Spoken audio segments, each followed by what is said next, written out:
Those who come to me and say, I work 15 hours a day, I say, I'm not interested. I'm interested in the quality of working hours, not the quantity. I'm assuming here he's saying I'm interested in the brain of the human being. Do you think that during those first 5 hours of the day, you are the same as you are in the last 5 hours? No way. You're tired, and if you're tired, you stop listening, and the decisions you make are risky. I feel like that is a great quote to start off this video. Now, we are going to talk a bit about leveraging the 1 hour in a day that you have, because the main problem that we're facing here is everyone is immersed in this hustle culture and becoming an entrepreneur or starting your own business and thinking that you have to work 8 to 12 hours a day like people say they do online. Or you compare yourself to someone that is so far ahead of you, like Sam Altman or Elon Musk, and it's like, well, they were in the factories working 12, 16 hours a day, sleeping there. You don't have that kind of time.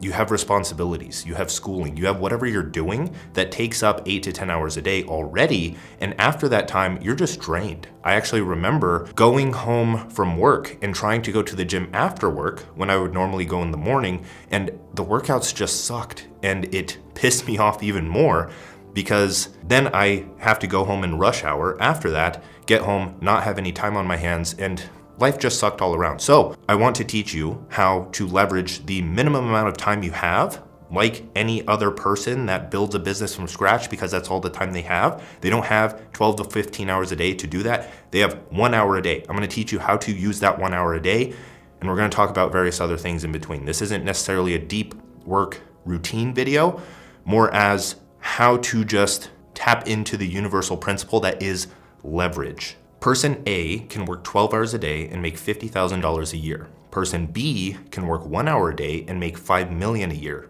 The difference is skill, leverage, and understanding, not how hard, long, or organized you work. Please hammer this into your head. You see entrepreneurs. Entrepreneurs are generalists. They are problem solvers. They have dominion over everything that they run, like a well-oiled machine. The entrepreneur's entire goal that they're working towards is to reduce the hours they work. So when you see someone making 5 to 10 million with a reasonable lifestyle business, some of them don't even work. They don't have to work. Many of them choose to work because they want to. So just knowing that those kinds of people are out there means that it's possible and that it's probably replicable and that you can probably do the same. And to think that working hard for 12 hours on a replaceable task under a boss and not taking control of every single thing that would make you the boss and make you the money is kind of foolish. And you are going to be trapped in that $50,000 to maybe $300,000 range for most of your life. And you are not going to get out of that unless you choose to be an entrepreneur,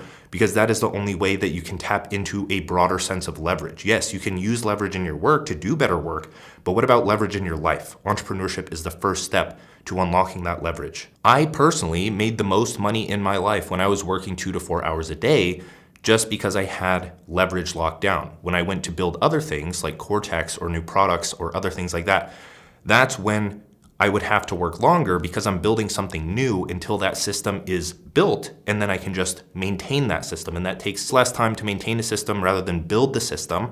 So the majority of my days, I'd say 90% of my days throughout my entire time being an entrepreneur, I've spent less than or 2 to 4 hours a day actually working. Other times I work more.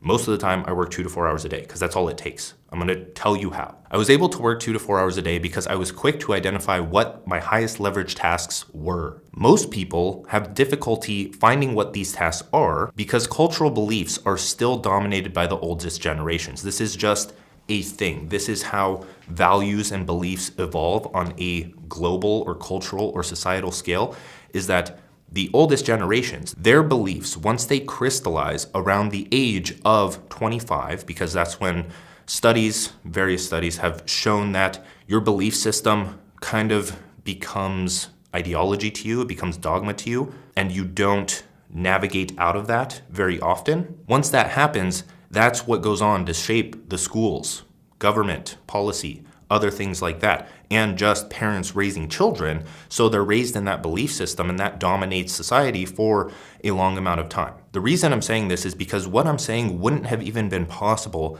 around 20 years ago. Technology has evolved where we have tools at our disposal. That's what makes humans so powerful in being generalists, is that we build tools so that we don't go extinct. Animals niche down into specific environments, and that's what allows them to survive unless they over-specialize. We'll talk about this in another video so that you don't go extinct.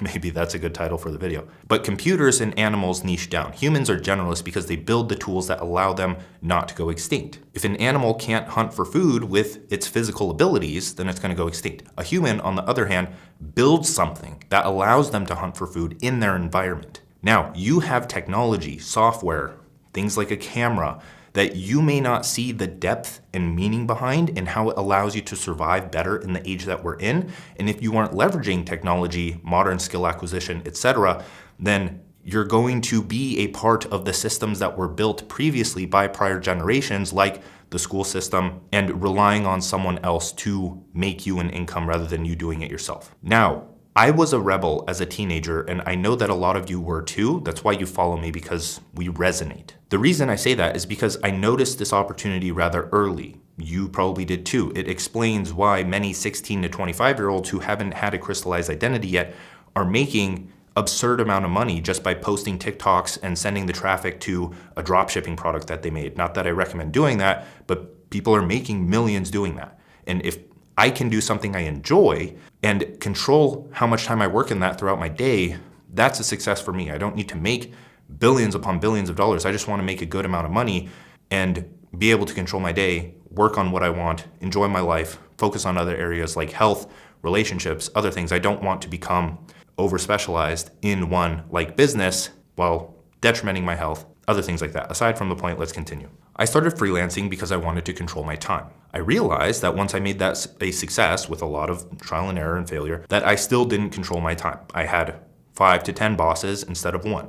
They were called clients. Then I saw the opportunity of social media in that I could build an audience to attract clients or potentially create products to sell through an audience. I acted as a one-person media company with the tools available to me now in this generation. The one-person business is a prime example of how generalists are thriving in this age, aka a creator or one-person media company. So I started writing on social media. If you go look at my social media, you know what I mean. I write stuff on Twitter, and my newsletter, I repurpose that to YouTube, to Instagram, all platforms. It starts with writing, and then I incorporate video where I need to, like YouTube. Then along the way, to get out of client work, I built digital products like ebooks, courses, templates, planners, systems, and new software, like a software that I'm building now. So people ask how I earn a few million a year, working on average 2 to 4 hours a day. I don't feel like it's too hard to wrap your head around. Over 5 years, I've grown to millions of followers on social media, meaning I have traffic, I have people. People buy products, people love to buy things. Some people love to increase their value. They like to learn new skills. They're like me. I am the niche. You are the niche. I sell to people that are like myself by teaching them the skills I've learned under my own brand. So when I sell an ebook or a course or a template, it's usually I'm selling something that I've already bought from someone else, but I'm creating it in the way that I want to create it. So if I have millions of people following me and I charge $150 to however much for a product and a certain amount of people buy that, that equals millions of dollars. It's not that hard. That's what happens when you're an entrepreneur and you're in control of customer acquisition and the product itself and all of the skills in between like marketing, sales, and operations. So across many platforms, I did some rough math and I get around 10 to 20 million impressions per month. So if I convert a fraction of that number on a $150 product, or even my book, a $28 product, I'll let you try to do the math on that and just see how it works out. Now do the math for yourself. How long is it gonna take you to learn social media so that you can generate a certain amount of impressions and learn how to send it to a landing page in a product and add a buy button there so people can actually pay you for the value that you're creating? Now, before we dig into the 3 forms of leverage, I just want to update you once again.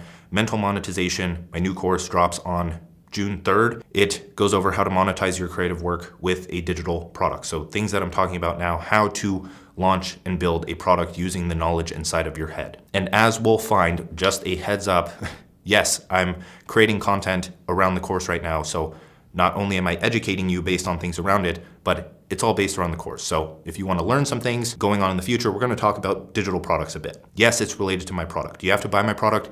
No, I'm just letting you know that what's coming. I'm going to teach you a bit about digital products because they are the highest form of leverage. That's why I created the course. I'm not just creating things that don't matter. So, as many of you know, Naval Ravikant has had a major impact on my life and the way that I view the world. And I've been revisiting some of his best ideas, and I came across this one recently, which was just the 3 forms of leverage. The first is labor, the second is capital, the third is products with no marginal cost of replication. To start, why should you care about leverage when it comes to changing your life? Because getting rich is about knowing what to do, who to do it with, and when to do it. And if you only have 1 hour in the day, that becomes even more important because you need to know what to work on, who to work with, and how both of those fit into the puzzle piece that is the digital world. So the first form of leverage is labor as leverage. Labor was useful in the past, but today it's not so much because this is the main problem on everyone's mind right now with AI and automation is labor jobs are being phased out because labor, almost by definition, is hyper specialization. Because if everyone's doing labor, they're all focusing on one thing. They're not learning a variety of skills. They're not managing people under them. They aren't necessarily generalists. And therefore, computers or robots will be the first. Those will be the first things that they do. I personally believe that the universe or evolution has been solving this problem for the longest time. People don't like to work. It's obvious. That is, they don't like to work when it feels like work. They want to work as a necessary balance to the rest in their life, and we call that their life's work or meaningful work, and that is up to you to choose and use as a creative challenge for yourself. It continuously evolves. That's how you know something is an infinite game versus a finite game, is you create the rules of the game and you can continue creating the rules of the game so that there is no end. You'd never win, and therefore you never lose. You just play. So when work and rest collapse, they turn into play. The thing here, labor as leverage means that you employ someone to work for you. The other thing here that Naval brings up is that everyone nowadays wants to be the top player. They want to be the top monkey. Everyone wants equity and everyone doesn't want to do that much work and they want massive salaries while not really doing anything. So it's just all a volatile status game. The second thing here is that more people are being turned on to entrepreneurship. And another quote of Naval's is that there are 7 billion people on this planet. Someday I hope there are 7 billion companies. I personally see this as a thing. It's emergent with the creator economy in that everyone can talk about what they want, do what they want. Nature will kind of filter people out into the interests that they enjoy that are complementary to everyone. That's how synergy or unification is created on the internet, by people just leaning into their nature, pursuing their curiosity, and distributing the value and goods as AI takes out the problems that we don't want to solve as humans from under us. Now, that's kind of a pipe dream, I'll admit, but I think it's a good vision to work towards because you don't predict the future, you create it. And I like working towards this vision for the future. Hopefully you do too, because it benefits us. There's gonna be caveats, of course, we'll move on. Actually, we're not gonna move on because I didn't finish that point. We're going to talk about and hit on the point that people know that they can learn anything, build anything, and actually create an income for themselves on the internet because the tools and resources are so readily available and efficient for them. With something like real estate, where it's a physical resource. It's scarce, it's not efficient, it's not cost friendly to you.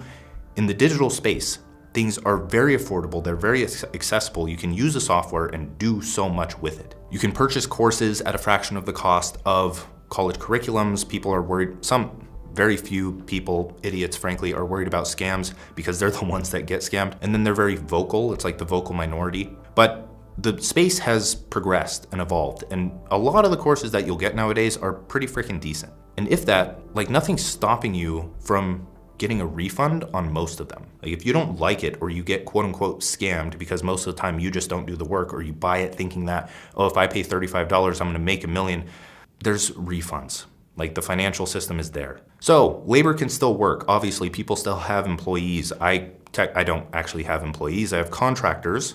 And I only have like one under my actual business, my one-person business, the personal brand. I have one contractor, editor. Cortex is also contractors for now, so we don't necessarily have employees. We have a bunch of one-person businesses coming together.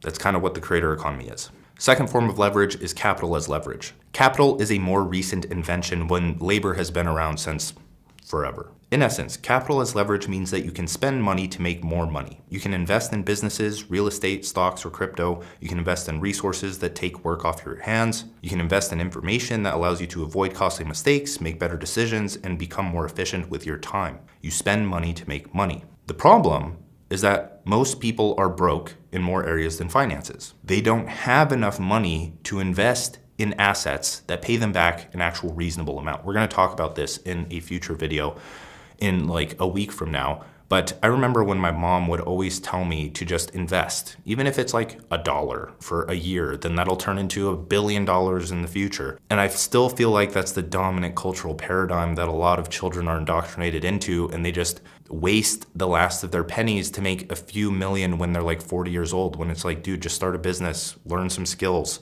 like create value, live a meaningful life, and get paid more than $1 million a year by doing so. And then you have money to invest down the road to make however much you want in the future through investing. And you get to live a good life along the way. You're not wasting all of your money you're not wasting the entire 40 years of your life just to then live. So we'll talk about that more in another video. Let's get on to the third form of leverage, which is digital products as leverage. First, let's go over 2 quotes from Balaji. It's a digital first world. Physical is now a premium product. Physical, then digital, then native digital. Think about those for a second as we dig into this. First, what is a product? A product is an item, good, or creation that people can consume. A product is what stands between the consumer and the creator. Physical products have their limits like shipping costs, manufacturing costs, and entropy costs like perishable goods and books that get beat up. A digital product, on the other hand, falls in line with Naval's definition of no marginal cost of replication. A digital product is the epitome of build once, sell twice from Jack Butcher. That's a quote of his. Digital products include, but are not limited to, code, movies, articles, podcasts, content, newsletters, courses, ebooks. In a nutshell, it's media and code. And all of these can be monetized, like something like a paid newsletter or podcast or movie or book or whatever. But of course, all of those aren't the most profitable way of going about things. Some of them are better given for free. Some of them are better given paid, like a course, ebook, etc., where there's more depth of knowledge rather than something like a post on social media, obviously. Some people have luck doing that. I don't recommend it as a way to go. But my advice there is to not necessarily only listen to me or be dogmatic about what I say, and to do what makes you the most curious. Do what you want so that you can make mistakes and correct those mistakes, because that is going to be a faster route to success than listening to me and making a success and then blaming it on me and then quitting altogether. The thing here is that I personally think the media side of things is more important than the code side of things, where I believe I can just kind of sense that Naval is more on the code side of things than the media side of things. With code, we've built no-code tools to allow the everyday individual to really leverage media. Social media, as an example, you can post and attract an audience of hundreds of thousands, tens of thousands. It doesn't even matter. 10,000 people, 10,000 audience is a lot of people. So in terms of reaching the goal of making money, I personally think media is more important so you can attract an audience, and it doesn't cost anything to create a knowledge product or a digital product like a course or a book or something that is so readily accessible. You don't need a publisher anymore. You just go to Amazon KDP. You upload your book file, they print it on demand and send it to your customer. Of course, you get absolutely terrible royalties doing that, but it's still an option. And that's what I mean is that we're paying a lot every week for the development of Cortex. So if you don't want to learn to code and you don't have that much manpower to create a massive app, then I personally recommend going the media route, building courses and other things until you generate cash flow, and then you can evolve into something that demands more cash from you that you can turn into a bigger business. So as a beginner, I don't think it's wise to become a startup idea junkie and waste your entire life doing that and potentially getting nowhere because the failure rate is so high. Just start with something that is completely within your control. And if you have a brain, you can usually iterate your way to replacing your own income at very minimum with media and courses, books, knowledge work, posts on social media, building an audience, etc. Then get startup obsessed. Another thing there is that I can attract an audience with media and get sponsorships. There is almost a guaranteed way to monetize with an audience. With code, I can build the app, but I don't have the marketing know-how or the audience. I can't get users if I don't have that side down. So That's why I believe media is the more important skill to go after. Now, how do we actually make the most of our knowledge now? We understand leverage. We understand that digital products are the highest form of leverage. We understand that media is one of the best skills to learn and leverage going into the future to take control of your life. So, what do we actually do? Step one, in my eyes, is to build when psychic entropy is low. A quick thing on psychic entropy is that entropy is things tending toward disorder. Psychic entropy is your mind tending toward disorder. This is why we crave order, we crave security, we crave comfort, we crave goals and the clarity to achieve the goals. That's why you go to school, get a job, and continue going to that job regardless of how unfulfilling it is. You surround yourself with the same physical and digital information that confirms who you currently are, not who you want to be. So follow new people if you want to begin reprogramming your mind. And anything outside of what you believe is seen as a threat, and you have an emotional mind-closing reaction that prevents you from seeing any truth in any situation. And when you study human nature, you understand that understanding this concept is what separates the lions from the sheep. The 1% from the 99% is that the 1% consistently throw themselves into the unknown to put their mind in this absorption state, this learning state, to discover new things, because that's what education is. It's discovery. It's not memorization. It's not conformity. It's not conditioning. It's discovery, and the only place you can discover things is the unknown, not the known. So if you work a job for however long, you're not learning anything new in that domain of life. That's just a rant on entropy, psychic entropy. But it's so important to understand that you need to use entropy to your advantage. You need to use the flow state and the clarity that comes from the known and focusing. But you also need to leverage opening yourself up and expanding your mind to new discoveries along the way throughout your day. Getting into what to actually do. If you can spend 8 hours building someone else's dreams, you can spend 1 hour building your own. You only have 1 hour in the day. And to me, it's silly to save that time, that 1 hour, for after work or after your responsibilities when you're making risky decisions and you are tired and other things, when entropy is high, when your mind is already done. It doesn't have the energy to focus. So success is about entropy management, and entropy is low in the morning. You need to know how to release and constrain entropy in your days, weeks, months, and years. You need to release entropy when life gets boring and repetitive by setting and pursuing new goals. You need to constrain entropy when life gets overwhelming by deconstructing those goals into smaller, more clear, manageable goals. Wake up 1 hour earlier is what I've been getting to this entire time. Focus on 1 to 3 lever-moving tasks toward a goal that you set for yourself. And I'm assuming that this goal is going to be based around making more money because that's what's on everyone's mind. People suppress that. They're like, oh, money's evil, money's bad. Why am I thinking about money so much? When that's, in today's world, the thing that leads to you being able to improve other areas of your life. Of course, you can improve them without money, but it's so much easier to improve your relationships, your health, everything with money. To a certain extent. You don't have to go overboard, but I promise it's like when people say, oh, I don't want to go to the gym because I'm going to get too big. That's not going to happen. Oh, I don't want to start a business because I'm afraid I'm just going to make too much money and become addicted to it. That's what we're all trying to do, dude. Start the business. You're not going to make too much money. So wake up an hour earlier and do the work. 1 to 3 lever moving tasks. Point number 2 that I just want to touch on is productivity and creativity blocks, the balance of those. Fill your brain in the afternoons with books, learning, and socialization. Empty your brain before bed with journaling, planning, and meditation. Use your brain in the morning with creation, output, and focus. I personally like to oscillate between 2 macro states of consciousness in the morning, which is productivity and creativity. I like to focus for that first 1 to 2 hours, and I like to go on a walk, take a break, release a bit, think about the intention for the next work block, go into it, do the same thing, repeat until I go to the gym. And throughout this entire time, I'm releasing entropy. The first work block is very dedicated, no phone, straight to writing. After the walk and on the walk, I'm listening to things, listening to ideas. And then when I get back, I'm doing things like email and maintenance work. So I'm interacting with people in my business. Then after that, it's like, okay, full blown, I'm messaging people during the day, et cetera, et cetera. But then when I go to the gym, that's a hard cutoff time for a lot of that busyness. That's like a hard reset. I go to the gym, then I get home, and it's like, okay, I can read a book for a bit. I can do a bit of work if I want. I do whatever I want because the 2 to 4 hours a day. I've manage everything. Me going to the gym is like the Parkinson's law of my work, where at 1 o'clock or 2 o'clock or whatever time I go to the gym, I need to finish my work before then because I know that I'm not going to want to do it after. I'm going to be tired. Of course, sometimes I work after that, especially when the pressure is high. Mainly when the pressure is high. It's like working like a lion to go and hunt when you're hungry. If I'm not really forced to do the work in the afternoon, then I'm not going to do it. And I usually procrastinate until I have to do it, and then the work gets done pretty well. Step number 3 is understanding the levers of the new rich.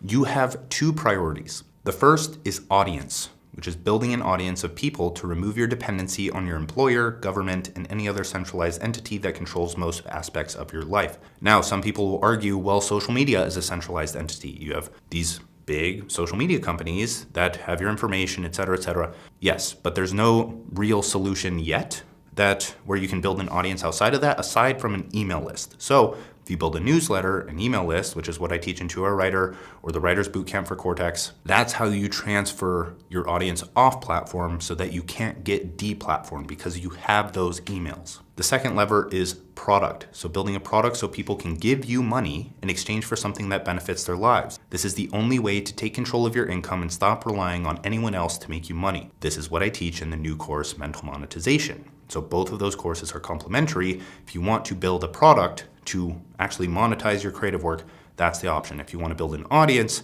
2 Hour Writer. To go along with this, I find it quite funny that all beginners ask, how do I make money? That's just been a thought in their mind. And when they're given the answer for almost literally the only way to make money, they don't do it and they go and chase something else. They go and chase a method that is reserved for people with money because they think they can make a lot of money there, like crypto, investing, real estate, other things. You need money to actually make substantial money from those things. So the answer is you make money by starting a business. You make money by distributing a product with a price tag on it. Thinking that you don't have to build a product is foolish. I know some of you will only understand this if I'm harsh with you. So please, if you still don't know how to make money yet, now is your chance to listen. The only way to make money outside of ways where you need money to make money is to build a product and get it in front of people so that they can purchase that product. Then and only then, once you have a minimum of $20,000 to $50,000 a month in revenue,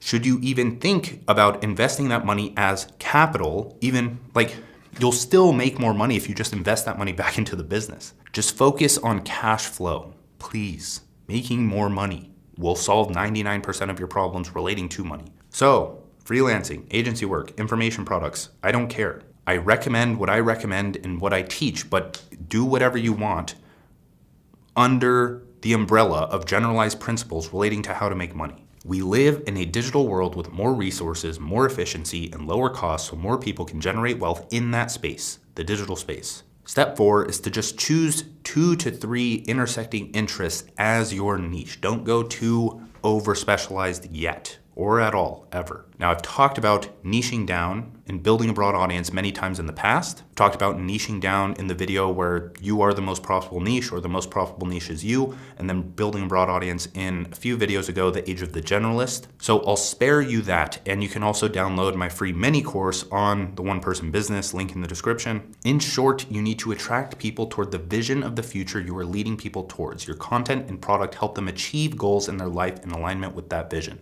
Why do people niche down? Because they are specialists. They're going towards a specific goal with one specific skill, but that has so many negatives and cons to it. It just sets you up to be replaced or overtaken or competed with if you're a generalist with a unique combination of skills.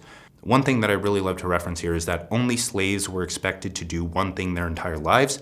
Free men or sovereign men were meant to do many things throughout their lives in alignment with living a broader goal, a more overarching universal thinking goal of living a good life and impacting others with the value they create. So that's what you're attracting people to, and your unique intersection of interests is what makes you unique toward the goal you're trying to achieve in your life. If we're both trying to achieve financial freedom, you go the budgeting route, I go the online business route, we're both gonna pivot and evolve along the way and learn different skills in order to do that. And as we're passing down that knowledge, we're contributing to the value we give to humanity. So choose 2 to 3 broad interests you want to create media content on social media around and monetize via a digital product. Break those down into subtopics so you're able to research them more effectively for idea generation, and break those down further into posts, newsletter, podcasts, and other media ideas. Then start writing to attract an audience, not video, not something else where you need more skills. Just start with writing, then repurpose that writing down the road once you have validated ideas. I've talked about this so many times.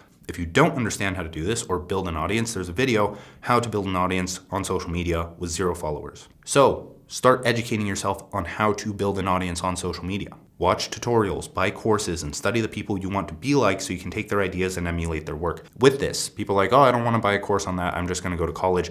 The people in college that are teaching these courses don't have results. They haven't done it. They don't have the nuance. They're just literally taking the lessons from, they're just creating shit out of thin air so that you can form. With social media, you have to learn from people that have grown on social media. This is why so many people think it's some kind of pyramid scheme when it's just a natural hierarchy. There's a difference between a dominator hierarchy and a natural hierarchy, where in this case, it seems more like a dominator hierarchy when that's just not the case, because social media, in a sense, is like a free market. You have to learn from people that have gotten results and can actually teach you how to do it. Now, of course, understand that their method is their method, and you should probably subscribe to multiple perspectives and create your own. So you buy courses from various people, you learn from them, you understand the generalized principles that they are teaching, the overarching patterns, and then you create your own methods along the way. The thing here is that with your 1 hour a day, this is what I'm getting at. You have to write to build an audience on social media. So you spend some of that time educating yourself, you spend some of that time actually doing the work and growing the audience. That's step 1, is actually just getting the ball rolling, getting the system created to actually get your audience growing, talking about the things you want. That's going to take some time. Now, step number 5, to wrap everything up, is to build the product that you want to see in the world. Once you feel like you have the hang of actually building an audience, you can start to use your 1 hour a day to build a product to monetize that audience. And of course, if you have time on the weekends, you can do that too. And I would recommend that. If you have 12 hours on the weekends, try doing that, or just work 4, 5, 6 hours on the weekends to speed things up. Now, you don't need experience to sell a product. This is something that everyone gets at. You need some skill, you need the interest, you need some knowledge, but you don't need to have sold a product before you sell a product, because that's impossible. Like, your imposter syndrome here is completely stupid. It doesn't make sense. Well, I don't have results. And it's like, how do you get results? How do freelancers get results? They start working for free, or they work for cheaper until their skill is better and they can actually deliver a service worth a higher price. So you're not starting out by selling a $1,000 product right now. You're starting out by giving it to some people for free, getting testimonials, and then putting a lower price tag on it, and then increasing that price. And if you know anything about scarcity or business, you understand that that's a better way of going about it than starting with a very large price, because you can't decrease the price, you can only increase it. And when you increase it, that's when you're gonna make the most sales, is right before it increases, because people wanna get it at the best price. And the other thing here is you don't need to create exaggerated promises and have countdown timers so that you're seen like a scammer. The market sophistication in the area has risen. You just need a believable goal that you're helping people achieve. Believable means not a stretched goal, it means a clear goal. I help people learn how to write.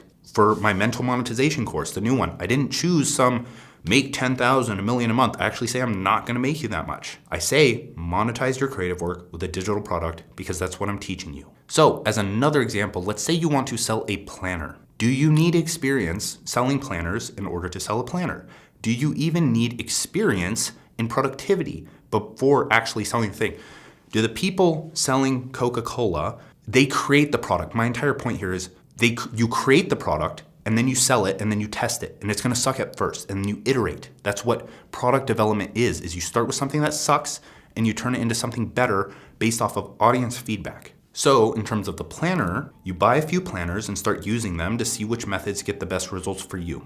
You start taking the best parts of each to create a new method for better results. You test and iterate for a bit on yourself until you've solved a problem in your life. Then you manufacture, sell, and distribute to the audience you've built with content. Then you get results for your customers and continue iterating on the product until it pulls in the revenue you want it to. This doesn't change with a digital product. You can sell a printable planner, a Notion template as a planner. I've done this. Or just an ebook or a course that walks people through how to go through the productivity system.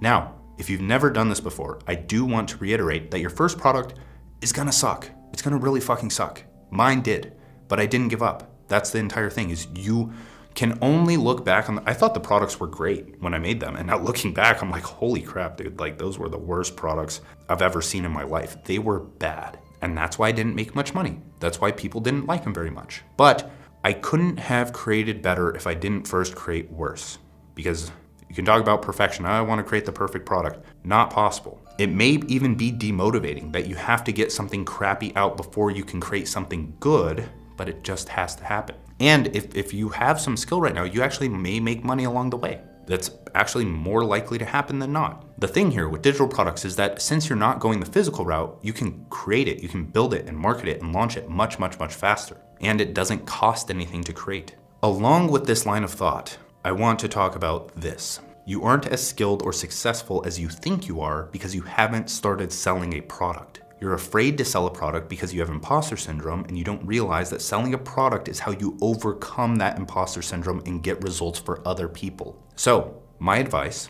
build the product you want to see in the world. Solve a problem in your life and sell the solution. Take inventory of products that have changed your life, shaped who you are, and influenced your behavior. I'm guessing these will fall in line with what you're already writing about to build an audience. Make those problems better by creating your own system and selling it under the most unique brand you can find, yourself. Start with information products to build cash flow. If you feel like it, turn the successful information products into another business. That's what I did with 2 Hour Writer into Cortex, my writing course and writing app.